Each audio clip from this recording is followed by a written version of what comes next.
Going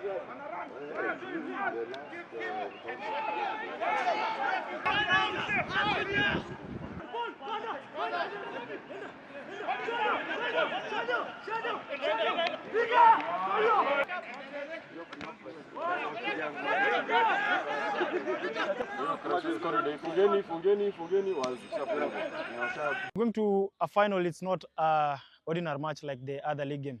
That's a game of points, and that's where you'll know who stands on pressure.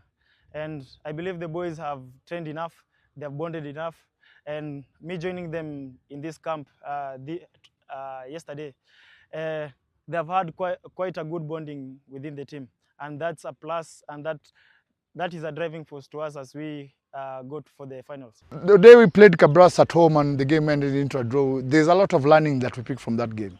So from there we've picked a lot. We were able to adjust a lot on our side.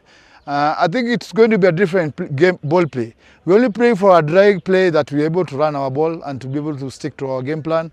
So the boys have worked very hard to know the kind of opponent they're going to face and the kind of support they're going to play at their home ground, playing at their backyard. So